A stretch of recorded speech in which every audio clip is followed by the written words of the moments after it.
90년대 그 시절에 음악 좀 들었다 하는 사람이라면 동아기획이란 기획사를 모를 수가 없는 거 아니야. 솔직히 동아기획이란 이름만 보고 음반 구매 결정을 때릴 수 있을 정도로 믿음의 기획사였다 이거지. 이 동아기획에 소속되었던 아티스트, 가수라고 부르기보단 아티스트라고 불러야 하는 그런 면면들인데 그들이 누구냐? 김현식, 들국화, 시인과 촌장, 봄, 여름, 가을, 겨울, 빛과 소금, 김현철, 이소라, 장필순, 푸른 하늘, 김장훈 등등등. 뭐 그 당시 음악 좀 한다 하는 아티스트들은 다 모여 있었던 어벤져스급 기획사였던 거지. 그런데 이 동아기획도 90년대 후반 들어서면서 점차 쇠락의 길을 걷는데 이때부터 1세대 아이돌의 시대가 활짝 열려버리면서 가요계는 온통 아이돌판, 댄스 음악판으로 완전히 바뀌고 있었단 말이지. 그런 와중에 동아기획의 영향력은 점차 희미해지기 시작했어. 이러니까 동아기획에서도 우리도 시대의 흐름에 좀 발 좀 맞춰보자 이런 생각을 했는지 나름 아이돌을 내놓기 시작한단 말이야. 때는 바야흐로 1999년 6월 첫 아이돌 그룹을 내놓는데 그게 바로 동아기획의 딸 시우였단 말이야. 시우의 멤버 중 하나가 동아기획 김영 사장의 딸이었으니 진짜 동아기획의 딸인 거지.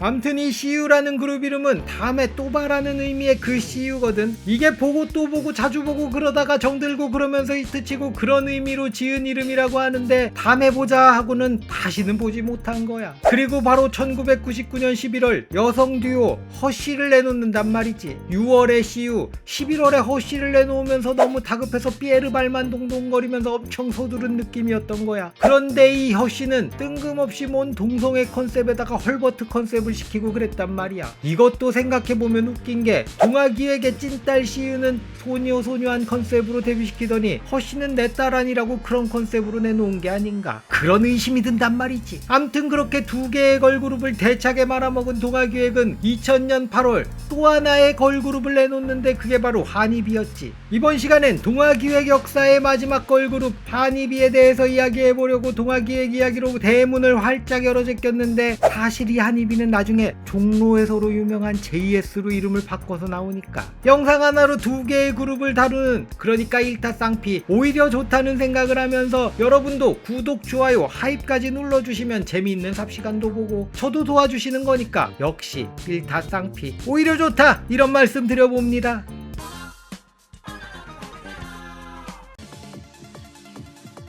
한이비는 앞서 이야기했듯이 2000년 8월 동아기획에서 내놓은 여성 듀오였고 멤버는 예나와 지민이었어. 이 그룹은 동아기획의 김영 사장이 프로듀싱에 전혀 관여하지 않은 팀이었는데 그간 내놨던 걸그룹들, 그러니까 시우와 허쉬의 앨범에는 김영 사장이 프로듀서로 참여했었거든. 아마 본인이 트렌드를 따라가는데 어려움을 느끼고 그걸 잘할 수 있는 사람들에게 허니비를 맡겼던 것 같아. 그래서 한이비의 1집 앨범의 프로듀서로 참여하는 사람들이 바로 서태지와 아이들 1집, 듀스 1집 등을 프로듀싱했던 DJ이자 프로듀서인 유대영, 마로니에를 이끌었고 칵테일 사랑을 히트시켰던 김선민, 그리고 꽃보다 남자 OST로 유명한 작곡가 오봉준이었지. 이런 특단의 조치를 거쳐서 제작된 앨범을 들고 데뷔한 허니비는 오봉준이 작사 작곡한 타이틀곡 마이러브로 활동을 시작하는데 이 마이러브라는 노래는 적당히 뽕기 있으면서 적당히 신나는 댄스곡이었고 노래가 나쁘지 않았지만 이때 당시, 그러니까 1999년부터 2001년까지 이렇게 적당히 나쁘지 않은 걸그룹들이 쏟아져 나오고 있었단 말이야. 그러니까 이 정도 그냥 적당히 나쁘지 않은 걸그룹은 그닥 눈에 띄지도 않았던 거지. 이 친구들이 데뷔했던 2000년, 이때 데뷔한 걸그룹 중 최고로 히트를 쳤던 걸그룹이 바로 출구 없는 컨셉의 감옥에 가라가라 갇혀 확 갇히는 샤크라였으니 한이비같이 그냥저냥 그런 걸그룹들이 보이기나 했겠냐는 거야.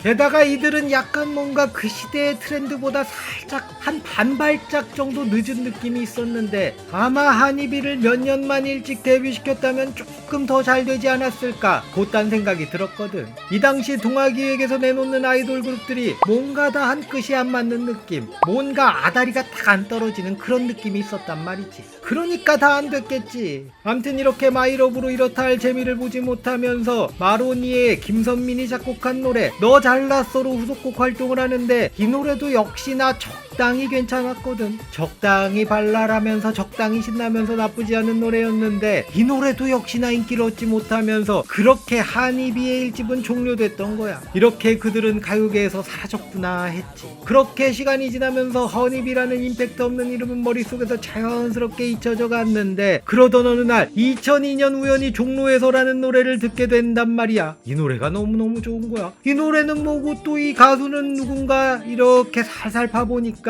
JS라는 여성 듀오의 노래라는 거야. 새로 나온 신인 가수인가 했는데 알고 보니 얘네가 바로 그 한입이라는 거지. 이름을 바꾸고 마치 신인 그룹처럼 다시 나왔던 거야. 이 JS라는 이름은 두 멤버의 이름을 따서 만든 이름이라고 하는데 한입이 시절 예나가 지아로 그리고 지민이 수빈으로 이름을 바꾸면서 지아와 수민, 그래서 JS 이렇게 이름을 지었던 거지. 이 JS 1집의 타이틀곡은 종로에서가 아니라 그대 없인 난 늘 이별일 텐데 라는 발라드 곡이었는데 이 노래는 히트치지 못했고 종로에서가 아름아름 은근히 알려지면서 입소문을 타면서 알려졌던 거지. 이 JS는 당시 방송활동을 아예 하지 않았고 오직 노래로만 승부한다는 컨셉, 그러니까 원래 동아기획 스타일로 다시 회귀했던 거야. 하지만 때는 이미 많이 늦었던 거지. 게다가 이 JS 1집의 수록곡 11곡 중 신곡은 딱 4곡뿐이었는데 종로에서 너이길 바래, 진이 이렇게 3곡은 리메이크 곡이었어. 종로에서의 원곡은 1993년 그룹 5월이 부른 노래가 원곡이고 너이길 바래는 2002년 발표된 강성의 1집에 수록되어 있던 노래가 원곡, 그리고 진이는 그 유명한 하이디의 진이를 리메이크한 노래였어. 마이러브 너 잘났어는 한이비 1집의 수록곡을 다시 그대로 실었던 거야. 그러니 앨범도 뭐 급조한 느낌이 없지 않은 그런 앨범이었던 거지. 암튼 이렇게 야심차게, 아니 뭐 그닥 야심차게는 아닌 것 같고 뭐 아무튼 그렇게 나왔던 JS도 역시나 인기를 끌지 못하면서 사라져갔어. 이후 동아기획도 JS도 가요계에서 사라져갔고 잊혀져갔지. JS 멤버들의 근황도 알려진 게 없더라고. 혹시 아시는 분은 댓글로 알려주시면 감사하겠다 이런 말씀을 드린다 이거야. 이번 시간엔 90년대 최고의 기획사 동아기획의 말로 그리고 그 마지막 걸그룹 한이비 또는 JS 이야기를 해봤는데 이 그룹은 나쁘지 않았지만 뭔가 한 끗이 부족해서 안 된 것 같거든. 전형적인 안 되란, 그러니까 안 되려니까 안 되는 느낌이랄까, 그런 느낌이라네. 그래도 종로에서라는 명곡 하나는 남겼으니 한잔해.